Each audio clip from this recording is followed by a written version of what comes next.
Dragon fruit நம்ம எல்லாருக்குமே தெரியும். டிராகன் ஐஸ் ஃப்ரூட் கேள்விப்பட்டிருக்கீங்களா? இல்லையே சித்தப்பு. இதான் அது. இது லிச்சி ஆச்சு அப்படிங்கிறீங்களா? அப்படிதான் நானும் ரொம்ப நாள் நினைச்சிட்டு இருந்தேன். இது பேர் லிச்சி கிடையாது. இதுக்கு இன்னொரு பேர் இருக்கு. அது பேர் லாங்கான் ஃப்ரூட். என்னென்ன சொல்றான் பாருங்க. கொடைக்கானலில் கிடைக்கும். என்னோட ரொம்ப ஃபேவரட் ஃப்ரூட் இது. இப்போ ரீசெண்டாக எங்கள் அம்மா அப்பா தஞ்சாவூர் போயிட்டு வந்தாங்க. வரும்போது வடுவூர் ஏரி வாசலில் இந்த பழம் வித்துட்டு இருந்தாங்களாம். உடனே வாங்கிட்டு வந்துட்டாங்க. இது ஏன் தெரியுமா டிராகன் ஐஸ்னு பேர் இருந்துச்சு? இதை கட் பண்ணி பார்த்தோம்னா டிராகனோட ஐஸ் மாதிரியே இருக்கும். டிராகன் அப்படிங்கிறதே ஒரு அதான், அதுக்கு ஐஸ் வேற இருக்கா அப்படிங்கிறீங்களா? காமிக்கிறேன், கட் பண்ணி காமிக்கிறேன். துல்லியமாக கட் பண்ணுங்கிறதுக்காக பிளேடு வச்சுருக்கேன். இதுக்கு வாயாலே கடிச்சிருக்கலாம். இந்த டீசென்சி மெயின்டைன் பண்ணணும்னு நினச்சது தப்பாக போச்சு. பெரிய வேலையாக இருக்குது.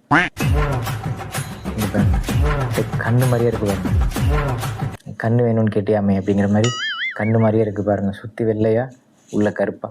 அதனால தான் இது பேர் டிராகன்ஸ் ஐஸ். கவுண்டமன் ஒரு படத்தில் சொல்லுவார்ல, பேப்பர் ரோஸ் சாப்பிட்டா லிவருக்கு நல்லதுன்னு. அந்த மாதிரி கிடையாது. உண்மையாலுமே இந்த ஃப்ரூட் சாப்பிட்டா லிவருக்கு ரொம்ப நல்லது. ஃபேட்டி லிவர் உள்ளவங்க, ரொம்ப ஆல்கஹால் சாப்பிட்டு லிவர் டேமேஜாக உள்ளவங்கலாம் இதை ரெகுலராக சாப்பிடுங்க. இது பிளட் ப்ரெஷர், கொலஸ்ட்ரால், ஹார்ட்டுக்கும் ரொம்ப ரொம்ப நல்லது.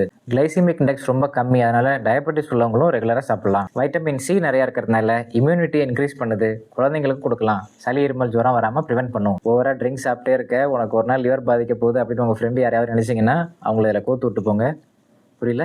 அவங்கள இதில் டேக் பண்ணிடுங்க. குண்டு பைப்ல எப்படி கோர்த்து விடுது பாரு.